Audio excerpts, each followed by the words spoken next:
Ногайские диалекты Астраханской области у нас исторически включают 4 территориальных варианта. Это юртовский, карагашский, кундровский и утарский. Причем, если говорить о кундровском и утарском, то они ближе стоят к юртовскому, по крайней мере, ну, со своими определенными значит, территориальными особенностями. В частности, в утарском побольше и включений с калмыцкого языка наблюдается, но это в силу их, значит, территориальной особенности.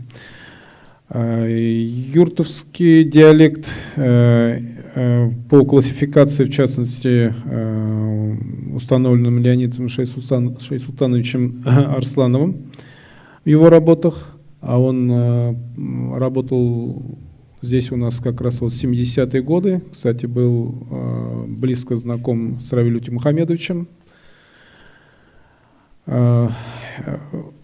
имеет ногайское происхождение, как и все перечисленные территориальные диалекты.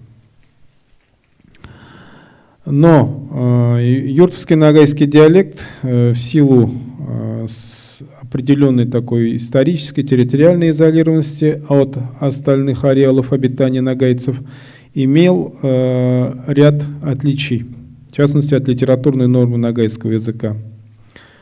Согласно исследованиям того же Арсланова, юртовский диалект сохранял архаические формы ногайского, при этом испытав влияние соседних народов, в частности татар средневолжских.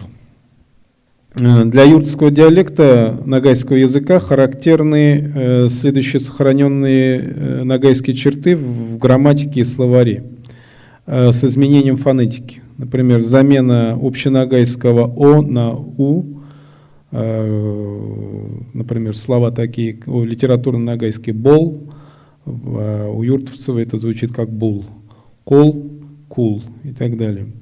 И замена общеногайского «е» на «и», например, «киль» у юртовцев, да, а общеногайский литературно «кель». Замена общеногайского, значит, «и» на «е».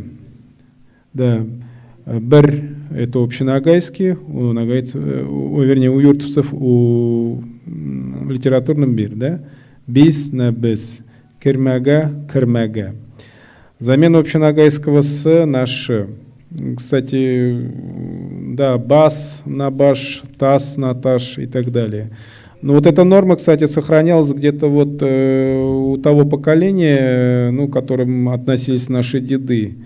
Вот, это те, кто родился еще где-то вот в 20-е, вернее, 18-е, 19-е года. Вот у них это сохранялось. И причем это наблюдалось вот в тех аулах, которые были относительно изолированы от города.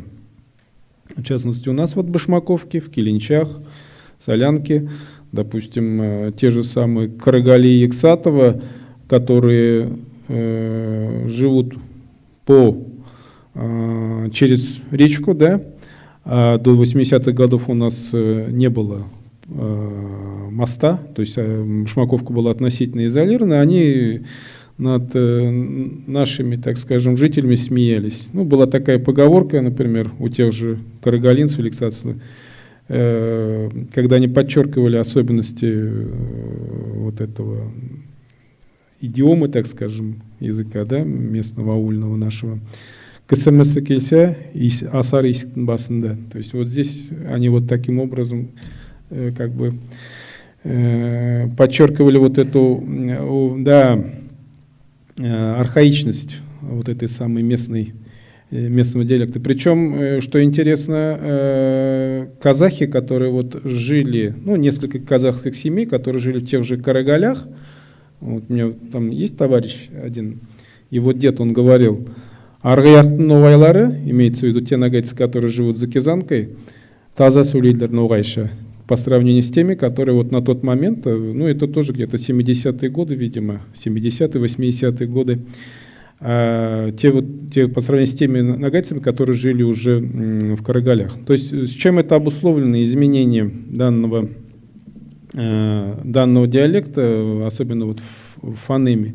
обусловлено близостью города и тем, что в городе все-таки был сконцентрирована вот эта масса, основная масса переселенцев со Среднего Поволжья, и в силу вот культурных особенностей, вернее, культурных контактов, школа, когда преподавали тот же самый литературно-татарский язык, да, и деловые, так скажем, контакты, имеется в виду, да, бизнес, да, торговля и прочее, она приводила к тому, что носители вот этой юртовской традиции языковой, они потихоньку, так скажем, меняли вот эти произношения и так далее. Но причем изменения тоже в этом плане наблюдались, так скажем, гендерном отношении. То есть женщины, они дольше сохраняли именно вот эту старую традицию. Чем это было обусловлено? Обусловлено было тем, что вплоть где-то вот, ну, до послевоенного периода, кто у нас был основным кормильцем, кто основным был, это были мужчины.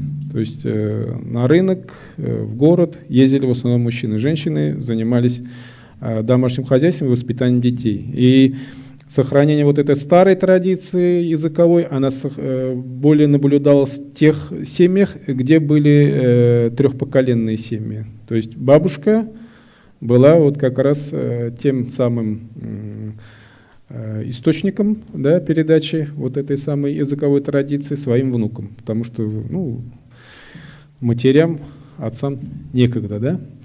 Вот. Сейчас в силу того, что у нас семьи, так скажем, больше двухпоколенные, эта традиция, она, к сожалению, теряется. Но мы сейчас поставили следующую задачу. Дело в том, что язык, вот это, вернее, диалект юртовский, да, он бесписьменный. То есть никаких правил, никаких там норм под него не вырабатывалось. Почему? Потому что для той же самой Казани и прочего мы являлись частью татарского народа, татарской нации, поэтому развивать вот эту местный диалект им было невыгодно. И даже вот в том самом атласе, который вот первый сегодня докладчик из Москвы приводил в качестве примера, там указано, что юртовцы, они говорят на чуть ли там не литературно, так скажем, татарском языке, что не является, конечно, правдой. Вот. Если посмотреть на особенности, допустим, термины родства, они сплошь у нас отличаются. То есть, причем у нас термины родства как общенагайские, так и местные. Чисто вот местные. Например, мать у нас называют ММ. Это ни в одном языке, ни в одном диалекте, ни в татарском языке, ни в других этого нет. Вот. То есть это более такие архаичные слова, которые, так скажем, нам достались. Да? Ну вот Равиль Ишмухамедов у нас тоже был пример, да? В частности, по слову «щищаней». Да? То есть, что такое «щищаней», не могли, мы с ним определяли, а это у нас на нашем диалекте это воробей. То есть есть такой узор. Узор это что у нас? Это на войлочных коврах, да, киизах, да. Да, на киизах употреблялось, да. А что это такое? Вот? А это вот у нас она вот до сих пор это используется. Поэтому сейчас стоит такая задача заняться нормированием данного языка, вернее диалекта, и потом уже начинать издавать на этом самом диалекте, ну, литературу,